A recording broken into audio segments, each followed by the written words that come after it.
예, 6월절 명절날에 주께서 예루살렘에 계실 때 많은 사람이 그가 행하신 기적들을 보고 그의 이름을 믿더라. 그러나 예수께서는 그들에게 자신을 맡기지 아니하시니 이는 주께서 모든 사람을 아시기 때문이더라.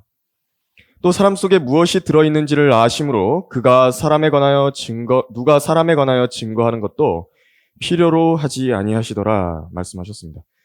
23절에 보니까 그가 행하신 기적들을 보고 그의 이름을 믿었다라고 했습니다. 유대인들에게는 이것이 이상한 것이 아닙니다. 보고 믿는 것은 지극히 당연한 것입니다. 유대인들에게 있어서. 유대인들은 표적을 보지 않고서는 믿지를 않는 사람들입니다. 왜냐하면 하나님께서 보내신 선지자라고 한다면 모세처럼 표적을 동반해서 이스라엘에게 메시지를 전할 것이기 때문에 그렇습니다. 표적이라고 하면 사인을 말하는 것이죠. 사인입니다. 어떤 선지자가 한 말이 있는데 그 말이 하나님께서 하신 말씀인지 아닌지 어떻게 할 것이냐. 그것은 보통 자연 세계에서는 일어나지 않는 어떤 초자연적인 표적이 동반이 되고 그것이 이루어진다라고 한다면 그 선지자가 한 말이 하나님의 말씀이구나 하는 점을 아는 것을 말하는 것입니다. 그것이 사인입니다. 그것이 표적이고요. 그래서 유대인들은 반드시 어떤 표적을 보았다라고 한다면 그것에 대해서 반드시 판단해야 됩니다. 내가 어떤 표적을 봤다. 그럼 이것이 하나님께로부터 온 것이냐? 그걸 반드시 판단을 해야 되고 또 하나님께로부터 온 것이 맞다라고 한다면 그 말한 사람을 믿을 의무가 있습니다. 믿어야 됩니다. 그 표적을 말한 사람을 믿어야 되는 것입니다. 그런데 예수님께서 행하신 그 표적을 보고 다 봤는데요. 봤는데도 불구하고 예수님을 믿지 않는 유대인들이 많이 있었던 것입니다. 성경은 그 이유에 대해서 말씀을 하십니다. 왜 보고도 믿지 않는 것이냐? 사람들이 빛보다는 어두움을 사랑했기 때문이다 라고 말씀을 하셨습니다. 그래서 하나님의 말씀이라고 하는 것은 어떤 마음의 상태에서 그 말씀들을 받느냐가 정말 중요한 포인트입니다. 이 사람들은 보고도 믿지 않은 사람들은요, 믿지 않기로 작정했습니다. 거부하기로 작정한 것입니다. 어두움을 사랑하기로 작정을 한 것입니다. 그래서 이 사람들에게 표적이 보여지면 보여질수록 어떻게 되냐니까 갈수록 마음이 완악해져 가는 것입니다. 그래서 보면 볼수록요, 안 믿겠다고 계속 그러는 것입니다. 그것은 가짜야. 그것은 마귀 들려서 하는 일이야. 마귀들의 통치자인 비엘세붑을 힘입어서 하는 일이야. 예수님에 대해서 계속 그렇게 판단하는 것입니다. 그래서 주님께서는 이렇게 자신들을 찾아온 사람들이 누군 줄 알고 계십니다. 그가 누군지, 어떤 사람인지, 또 마음의 상태는 어떤지 일일이 알고 계셨던 것입니다. 누가 말해주지 않아도 사람 속에 무엇이 들어있는지를 다 아셨다라고 말씀하신 것입니다. 무엇인가가 사람 속에 들어있을 수 있다라는 말씀을 하신 것입니다. 사람 속에 뭔가 들어있을 수 있다고. 그 민속 마을들 한번 가보신 적이 있는지 모르겠는데 거기 보면 이렇게 장독대가 아주 많이 놓여있는 곳이 있습니다. 거기 안에는 고추장도 있고 어디는 된장도 들어있고 어디는 간장도 들어있죠. 숙성된 간장도 넣어놓고 어디서는 액젓이 이제 들어가 있습니다. 그런데 그것의 뚜껑을 열어가지고 퍼서 내용물을 확인해보고 냄새를 맡아보고 하지 않았는데도 그 안에 그 장독대 안에 무엇이 들어있다를 다 아는 것입니다. 왜 그렇죠? 그 사람은 그 장을 담근 사람이기 때문에 아는 것입니다. 주님도 사람을 만드신 분이기 때문에 그 사람들을 아시는 것입니다. 그런 사람의 속에 뱀이 들어있느냐 아니면 순수한 비둘기가 들어있느냐 하는 것을 주님께서는 알고 계신 것입니다. 속을 훤히 보고 계신 것입니다. 우리가 그런 주님 앞에서 무엇을 숨기겠습니까? 그래서 자신의 마음 안에 어떤 독한 시기와 다툼과 증오 또 이 땅에 속한 지혜인 그런 악한 마음들 그런 것들을 자기 마음 안에 숨겨둔다고 해서 그래서 사람들 앞에서 숨겨져 있다라고 해서 하나님께서 모르시지 않으시는 것입니다. 우리 주님이 모르지 않으신다고 그것을. 그래서 어떤 사람이든지 이 속에 비정상적이고 악하고 응축된 그 독소를 지니고 있다라고 한다면 하나님 앞에 가져가서요. 그것을 해결을 해야 되는 것입니다. 그래서 사람은 속일 수 있을지 모르지만, 사람 앞에서 감출 수 있을지 모르지만, 하나님께서는 다 아는 것이고, 아시는 것이죠. 그래서 사람들은 별로 신경 안 쓸 것이라는 것을 보고 하나님께서도 별로 신경 안 쓰실 것이라고 생각한다라고 한다면 그것은 아주 큰 오산이 되는 것입니다. 하나님 앞에 우리는 순전해야 됩니다. 우리는 하나님 앞에 우리 마음이 순전하기를 원하는 것입니다. 주님은 우리 외모를 보지 않으시죠? 우리 마음을 살피시는 분이십니다. 근데 우리가 기도할 때에요, 사실 이 점을 잘 믿지 않으면서 기도를 하는 것입니다. 주님께서 우리 마음을 다 알고 계신다는 걸 잘 모르면서 기도를 한다는 말입니다. 이걸 잘 안 믿는 것입니다, 사람들. 그래서 내가 이제 그것을 하나님께서는요, 기도의 시간에 그걸 하나님 앞에 자기 자신이 인정하고 자기가 인지한 상태로, 내 마음이 그런 상태다라는 것을 내가 인지를 한 상태로 하나님께 직접 말씀을 드리기를 원하시는 것입니다. 그 말씀을요, 내 지금 마음 상태를. 그런 마음이 있다라고 하는 것을 직접 꺼내서 말씀드리기를 원하시는 것입니다. 하나님께서는 간구를 하지도 않았는데 덮어놓고 그냥 자기가 아신다는 거 하나 이유만으로 그냥 무조건 이루어 주시는 그런 분이 아니십니다. 자기가 입으로 말씀을 드려야 됩니다. 자기가 생각만 했다는 건 기도가 아닙니다. 생각과 기도는 구분을 해야 됩니다. 내가 기도를 정확하게 하나님께 의식을 가지고 말씀을 드려야 되는 것입니다. 분명한 의식 가운데서 그분께 내 마음에 일어나는 일들을 진솔하게 보고를 드려야 되는 것입니다. 그래서 다른 사람들한테 말하기는 어려운 그런 은밀한 내용들도 모두 다 포함이 되어 있는 것입니다. 심지어 내 아내한테도 말하기 힘들다고, 내 자녀들한테도 말하기 힘들고, 내 친구한테도 말하기 힘든 내용인데 그것을 하나님께 가지고 가는 것입니다. 우리 주님께. 그리고 다른 사람들한테 알릴 필요도 없죠. 주님께만 알려지면 되는 것입니다. 주님은 알고 계시기 때문에 그렇습니다. 하나님께서는 이 모든 것을요, 주님 앞에 복종시키기를 원하십니다. 하나님 앞에 무릎을 꿇고, 그런 문제가 있습니다, 주님. 제 마음 안에 이런 문제가 있습니다. 이걸 해결해 주셔야 됩니다. 이것을 가지고 나가야 되는 것입니다. 그래서 이것은 개인적인 신앙생활에서 결코 잊지 말아야 됩니다. 이것이 바로 하나님을 기쁘시게 해드리는 것입니다. 이렇게 나에게 진지하게 나아오는구나. 이렇게 나에게 그 자신의 마음을 토로를 하는구나. 주님께서 그걸 듣기 원하시는 것입니다. 그래서 다음 장으로 넘어가 보면요, 3장 1절에서 2절을 한번 읽어보겠습니다. 니코데모라 하는 바리새인 한 사람이 있었으니 유대인의 관원이라. 그가 밤에 예수께 와서 말씀드리기를, 랍비여, 우리는 당신이 하나님께로부터 오신 선생이신 줄을 아나이다. 이나 하나님께서 함께하지 아니하시면 아무도 당신이 행하시는 이런 기적들을 행할 수 없기 때문이니이다 라고 하더라. 바리새인이라고 하면요, 당시 유대인들 사이에서 성별된, 또 구별된 사람들이라는 뜻의 일종의 파벌입니다. 분파입니다. 그 율법에 따르면 하나님에 의해서 율법적으로 구별된 지파가 있었죠. 이스라엘에 그 12지파가 있는 것인데 그 지파 중에서 레위 지파가 하나님께 따로 구별이 되어 있었던 지파입니다. 근데 바리새인 대부분은 다른 11지파에 속한 사람들 중에서 그 레위 지파 말고 11지파 중에서 율법과 전통들을 지키는데 철저한 사람들이었습니다. 그래서 레위 지파의 제사장 계열이 아닌데도 불구하고요, 그 정결례라든지 성결에 있어서는 이 제사장들을 뛰어넘을 정도로 거룩해야 된다. 이것을 추구했던 사람들이 바리새인들입니다. 이 사람들이 만들어낸 이제 사람의 전통이 있는데요, 그 권위가 이제 율법의 조항들을 뛰어넘고 변질이 되었던 것입니다. 그런데 그들의 파벌, 바리새인들의 파벌 안에선 율법을 분명히 거스르는 것인데도 불구하고 그것을 다 눈감아줬습니다. 예수님께서는 이들의 위선을 아셨죠? 그래서 대단히 강력하게 책망하고 대적을 하셨습니다. 그래서 이 바리새인들의 위상이라고 하는 것은 제사장들의 그 레위인들의 위상보다도 더 컸고 백성들에게 끼치는 영향력이 컸던 것입니다. 바리새인들이 율법을 잘 가르쳐줄 수 있다라고 믿었던 것이 일반 백성들이. 그래서 그 영향력이 컸습니다. 이 바리새인이 되려면 어떻게 해야 되는 줄 아십니까? 바리새인이 되려면 이 교수님을 만나야 됩니다.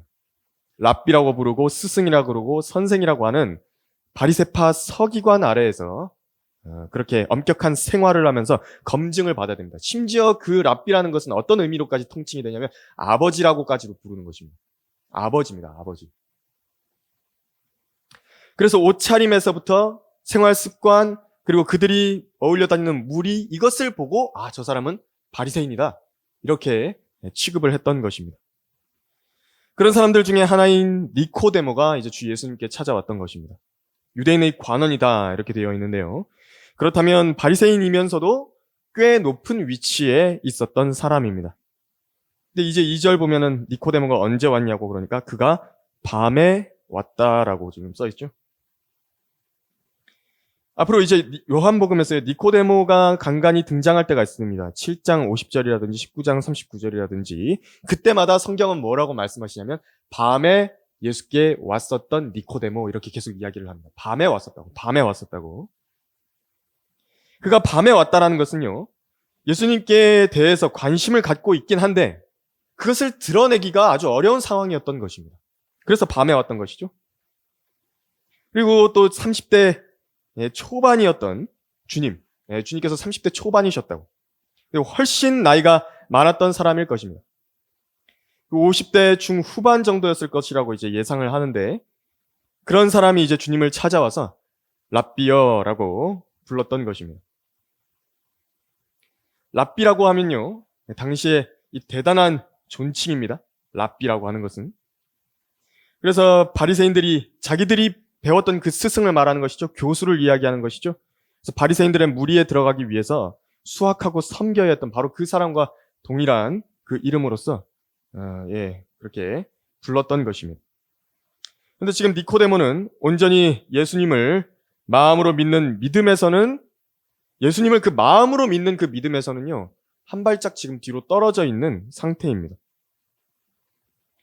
2절에서 뭐라 그랬는지 한번 보십시오. 우리는 당신이 하나님께로부터 오신 선생이신 줄을 아나이다 그랬습니다. 그러니까 나는 예수님을 하나님의 아들로 믿습니다가 아니라요, 우리는 아나이다라고 이야기를 한 것이고 하나님의 아들 대신에 선생이다라고 이야기를 한 것입니다.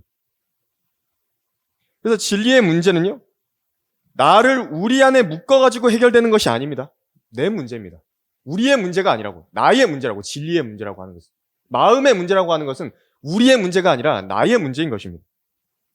니코데모가 이렇게 말한 것은 아직 머리로만 주님에 대해서 알고 있었고, 그래서 한 발짝 뒤로 물러나 있었던 상태인 것입니다.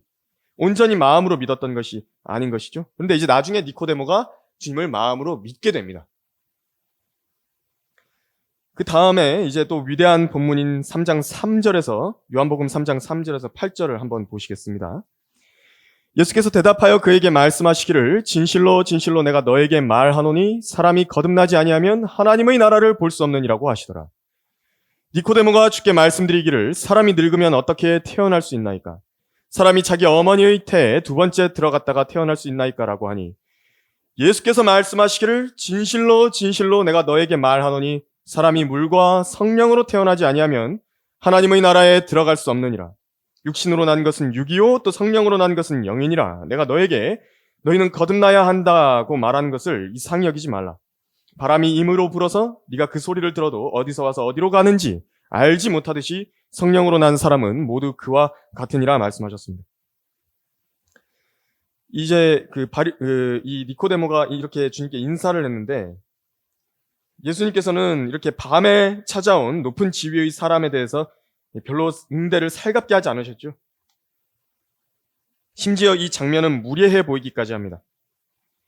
근데 주님께서는요, 왜 그렇게 하셨냐니까, 그렇게 대해야 할 사람에게는 그렇게 대하시는 분이십니다.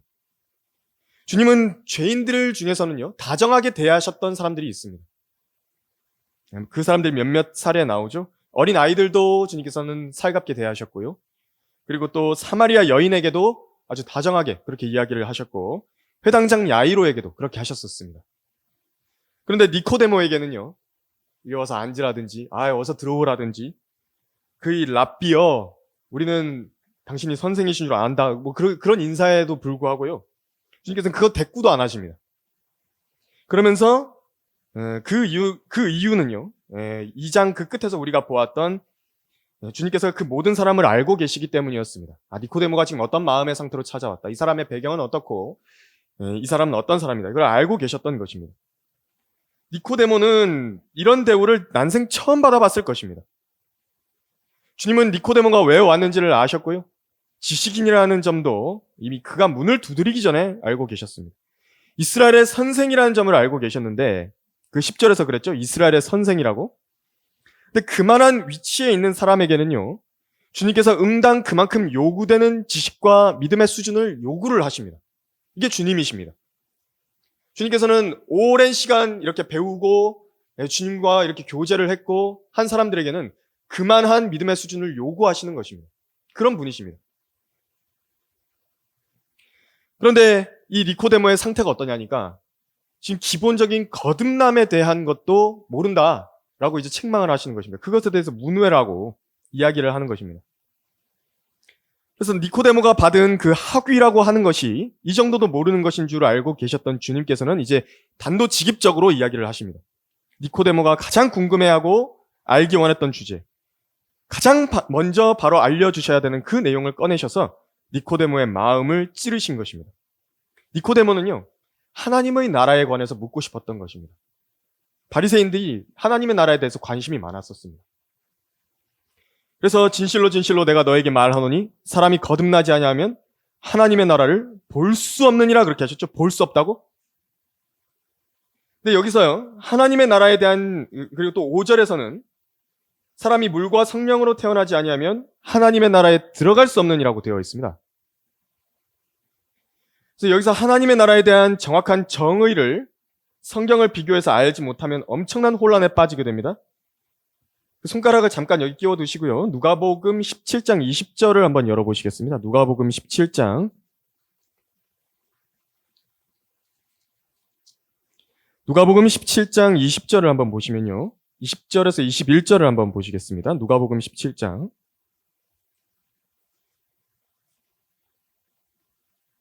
누가복음 17장 20절에서 21절 말씀입니다. 주께서 언제 하나님의 나라가 오겠느냐는 바리새인들이 질문을 받고 그들에게 대답하여 말씀하시기를 하나님의 나라는 볼 수 있게 오는 것이 아니니라. 또 사람들이 보라 여기 있다 또는 보라 저기 있다고도 말하지 못하리니 보라 이는 하나님의 나라가 너희 안에 있기 때문이라고 하시더라 이러셨습니다. 여기서도 질문한 대상들이 이제 바리새인들이죠. 니코데모처럼 바리새인들입니다. 이 하나님의 나라를 볼 수 있는 것이 아니라고 말씀을 하셨고 너희 안에 있다라고 말씀을 하신 것입니다. 그래서 같은 지시를 받는 말씀이 로마서 14장 17절인데 제가 읽어드리겠습니다. 하나님의 나라는 먹고 마시는 것이 아니라 다만 성령 안에서 의와 화평과 기쁨이라 이렇게 말씀을 하신 것입니다. 그러니까 하나님의 나라는 성령 안에서 의와 화평과 기쁨이기 때문에 성령 안에 있어야 되는 것입니다. 이 하나님의 나라에 들어가는 방법은 무엇이냐니까 눈에 보이는 왕국이 아니기 때문에 몸이 들어가는 나라가 아닌 것입니다. 뭐가 들어가는 것이냐? 영이 들어가는 나라입니다. 육체의 눈으로 볼 수 있는 나라가 아닙니다. 요한복음 3장 5절에서 그랬죠? 성령으로 난 사람이 들어간다. 그 나라가 하나님의 나라다. 이렇게 말씀하셨습니다. 성령으로 나면 하나님의 나라에 들어갈 수 있다. 이렇게 말씀하신 것입니다. 성령으로 난 것은 거듭난 영이라고 예수님께서 말씀하셨는데 이 거듭난 영이 성령 안에서 의와 화평과 기쁨을 누리는 그 상태가 바로 하나님의 나라라는 것입니다. 거듭나야만이 들어갈 수 있는 나라입니다. 이 영이 거듭나야지 그 나라에 들어가는 것입니다. 이 성령 안으로 들어가는 것이죠. 성령 안으로 들어가야 됩니다. 그래서 이 하나님의 나라에 들어가기 원한다라고 한다면 성령으로 출생한 출생 증명서가 있어야 됩니다. 그런데 그러면은 요한복음 3장에서 우리는 분명히 보았죠. 예수님께서 말씀하신 하나님의 나라를 볼 수 없을 것이라고. 거듭나지 못하면 하나님의 나라를 볼 수 없다는 것은 도대체 무슨 말씀인가? 5절에서 그러면 들어간다는 걸 알겠는데 하나님의 나라에 그 영이 거듭나서 들어간다는 걸 알겠는데 3절에는 하나님의 나라를 분명히 본다 말씀하셨죠. 이 해답도요. 두 구절을 살펴보면 비교해보면 우리가 알 수 있는데요. 누가복음 19장 11절 한번 펴보시겠습니다. 누가복음 19장 11절로 넘어가 보시겠습니다. 누가복음 19장 11절입니다. 누가복음 19장 11절에서요. 그들이 이 말씀을 듣고 있을 때 주께서 비유를 하나 더 들어 말씀하시더라. 이는 주께서 예루살렘에 가까이 계심으로 그 사람들은 하나님의 나라가 당장 나타나는 줄로 생각하고 있었기 때문이라 이렇게 말씀하셨습니다. 그러니까 기본적으로 하나님의 나라는 눈에 보이지 않는 영적인 나라를 말하는 것인데 이것이 나타나게 될 수 있는 것입니다. 나타날 수 있는 것입니다.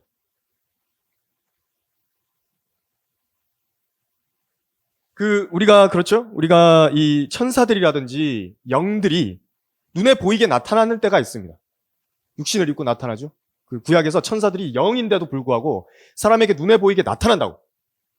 그러니까 하나님의 나라도 영적인 나라인데 이것이 눈에 보이게 나타날 수 있다고. 그게 언제인 것이냐니까 지금 이때가 바로 주께서 예루살렘에 계실 때에 나타나게 될 것이라는 것을 이 사람들이 알았던 것입니다. 가까이 계셨으니, 가까이 계셨기 때문에. 그래서 마가복음 9장 1절은 제가 읽어드리겠습니다.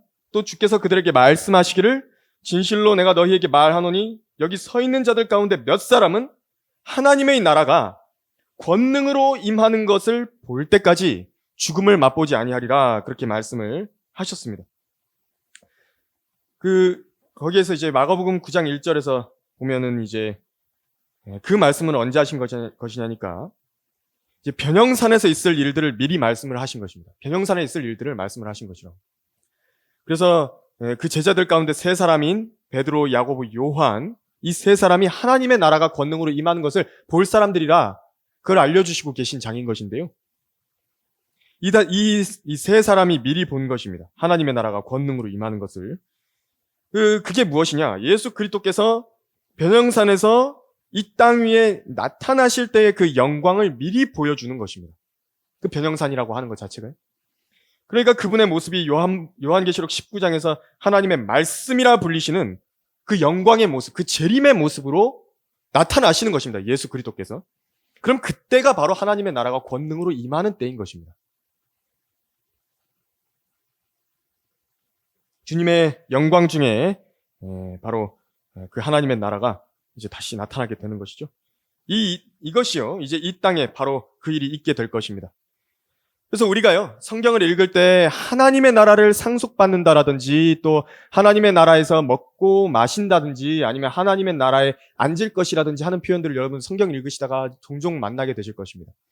그러면요, 그것이 이제 그 물리적인 몸이 하나님의 나라를 누리게 되는 것으로 말씀하는 그런 구절들을 대하실 때는 이제 그때가 주님의 재림 때를 말하는 것이구나.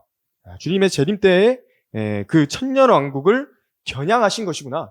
그것을 이제 배경 지식으로 알고 읽으시면 이제 그 앞뒤 문맥이 아주 정확하게 깨끗하게 연결이 되어서 읽혀지는 것입니다. 그래서 요한복음 3장 본문으로 다시 돌아오시면요. 그래서 이제 이 하나님의 나라에 대한 지대한 관심이 있었던 니코데모에게 먼저 거듭나야 된다라고 이제 말씀을 하셨습니다. 그래서 계속 말씀드렸지만 이제 본질은요, 영입니다. 중요한 것은 영입니다. 그 안에 어떤 영을 가지고 있느냐, 무엇이 들어있느냐, 가장 중요한 문제입니다. 사람 안에서 먼저 하나님의 나라가 이루어지지 않았는데 눈에 보이는 정치적이고 물리적인 왕국과 땅이 이렇게 있다라고 해가지고요, 바뀌는 건 없다는 것입니다. 마음 안에서 이미 성령 안에 의와 화평과 기쁨이라고 하는 조건이 형성이 돼야 되는 것입니다.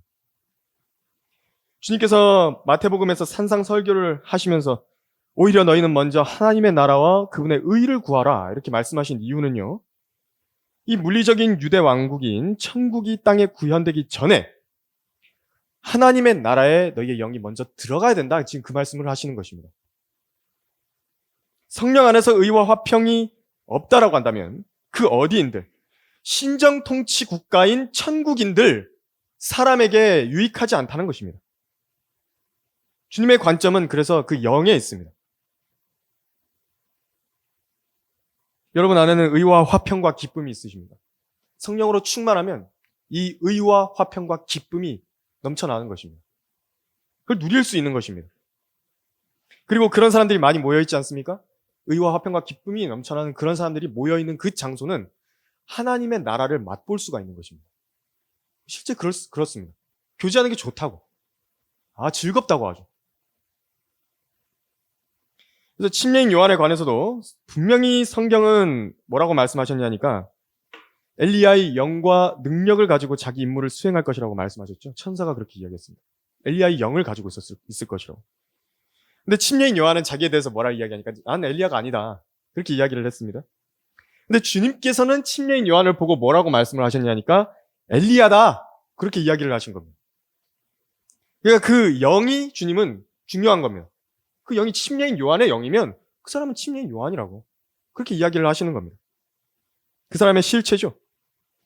그래서 우리는 예수 그리스도를 우리 주로 영접했을 때 성령으로 그 영이 거듭났고요.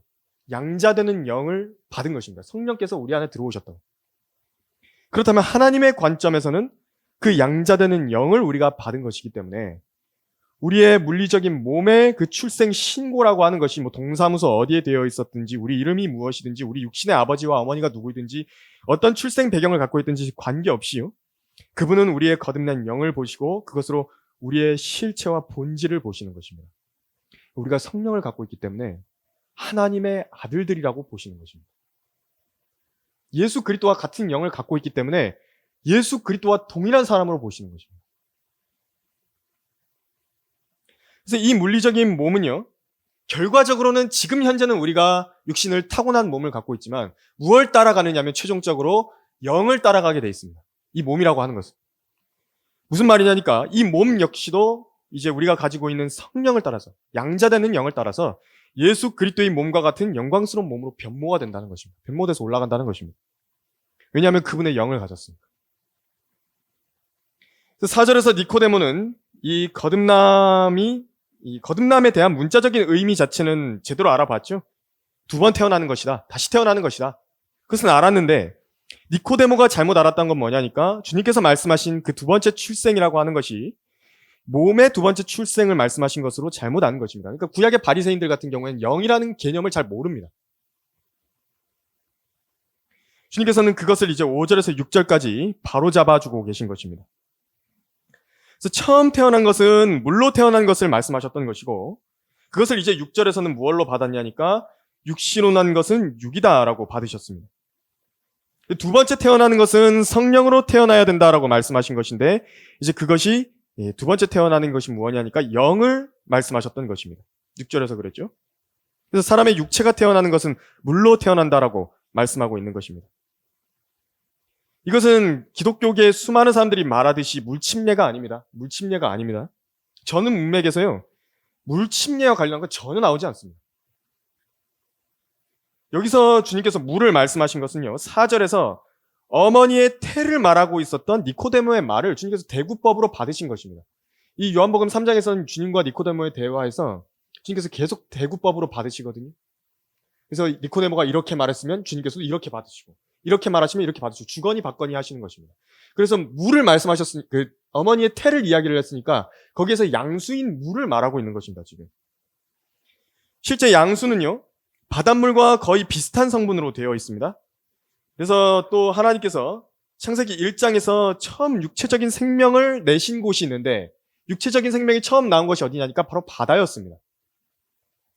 그래서 육체적인 생명을 말할 때에 바로 이 물을 말하는 것이나 물들은 생명이 있는 동물들과 땅 위 하늘의 넓은 창공에 나는 새를 풍성히 내라 이렇게 말씀하신 겁니다.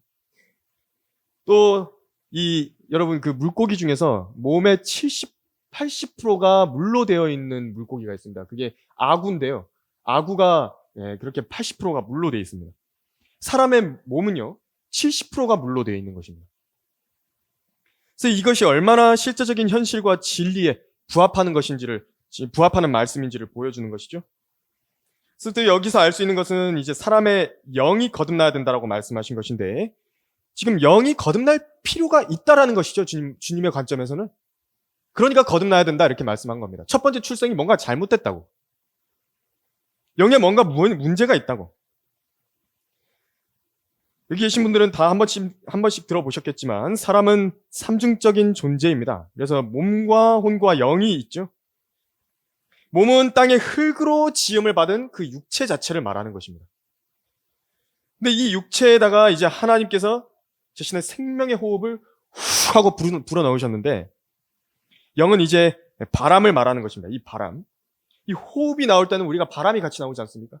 호흡을 할 때는, 말을 할 때는 이 바람이 같이 나온다고, 속에서. 생명의 영을 말하는 것입니다. 그래서 그 영이 육체 안에 들어가게 되니까 그 땅의 흙으로 지음을 받았던 그 몸이요, 살아있는 혼이 됐다라고 말씀하신 것입니다. 그래서 영혼이라고 붙여가지고 보게 되면요, 몸과 영혼이라고 이분법적으로 보게 된다라고 한다면, 그러니까 몸과 혼과 영이 아니라 몸과 영혼 이렇게 보게 된다라고 한다면, 거듭나야 되는 게 도대체 뭔지를 몰라버리는 것입니다. 주님께서 거듭나야 된다라고 말씀하셨는데 뭐가 거듭나라는 말이냐 도대체. 혼은 우리가 지식과 감정과 의지인 나라는 존재의 실체죠. 혼은 나 자신입니다. 내 자아라고. 근데 몸과 똑같은 형상으로 되어 있고요, 몸에 달라붙어 있는 것입니다. 몸에 가까이 달라붙어 있습니다. 축구공도 생각해보면 쉽죠? 가죽이 있고요, 겉에 이제 겉가죽이 있고, 그리고 그 안에는 똑같이 생긴 고무 튜브가 이렇게 들어가 있는데요, 이 그 축구공의 가죽을 몸으로 적용할 수 있는 것이고, 고무 튜브는 혼으로 적용을 할 수 있는 것입니다. 그럼 영은 무엇이냐니까, 그 공 안에 가득 채워 넣은 그 바람으로 적용을 할 수 있는 것입니다. 이렇게 몸과 혼과 영이 있는 것입니다, 사람에게. 몸은 물리적인 세계를 감각하는 역할을 하는 것입니다. 그래서 몸은 세상과 내 혼 사이의 교량 역할을 합니다. 몸이 세상을 감지해서 혼에게 알려주는 역할을 하는 것이라. 영은 무엇을 하는 것이냐니까, 하나님과 내 혼 사이에 교량 역할을 하는 것입니다. 영이라고 하는 것은. 그래서 영의 기능은요, 영의 가장 중요한 기능은, 원래 영이라고 하는 것은 생명의 원천 그 자체거든요. 그 생명의 힘 자체고 모든 근원입니다. 그런데 원래 그 영이 왜 주어졌냐니까, 그 영의 근본적인 기능은 하나님과 교제하고 하나님을 감지하고 하나님에 대해서 아는 것입니다. 그 기능이 있습니다, 영이. 그런데 영이 죽었다라고 이야기했을 때는 가장 중요한, 그러니까 영에 많은 기능들이 있지만 가장 중요한 그 기능이 죽어버린 것입니다. 그 기능을 못한다고, 영이. 그렇기 때문에 신생아들 중에서 자연스럽게 하나님을 감지하고 알고 하나님과 교제할 수 있는 아기들은 없습니다. 왜냐하면 그 영이 죽은 상태로, 그 기능이 죽은 상태로 태어나기 때문에 그렇습니다. 원래 아담과 이브는 가능했었죠. 아담과 이브는 가능했었습니다. 그래서 그들은 지음을 받자마자 동산에 거니시는 하나님과 교제할 수 있었고, 그분을 알아봤고 그분께 자신의 말씀들을 드릴 수 있었습니다. 이게 불가능하지 않았습니다. 그러나 죄가 이제 세상으로 들어오면서 성경은 우리 상태에 대해서 허물과 죄들 가운데서 죽었다라고 말씀하신 것입니다. 에베소서 2장에서 그랬죠. 허물과 죄들 가운데서 우리가 죽었는데, 분명히 성경은 선과 악의 지식의 나무에서 나는 열매를 먹는 날에는 내가 반드시 죽으리라 말씀하신 그 사람의 영이요, 죽은 것을 말씀하신 것입니다. 그래서 그게 죽은 겁니다. 그래서 그 영이 죽어있기 때문에 거듭나야 되는 것입니다. 다시 태어나야 된다고, 성령으로. 그 방법이 무엇이냐니까, 예수 그리스도를 자신의 구주로 마음에 받아들이면 되는 것입니다. 그러면 성령께서 들어오셔가지고, 내가 받아들이는 그 즉시에 성령께서 들어오셔서 그 죽은 영을 살려주시는 것입니다. 오늘 여기까지 배우고요, 다음 시간에 더 이어서 요한복음 공부하도록 하겠습니다. 감사합니다.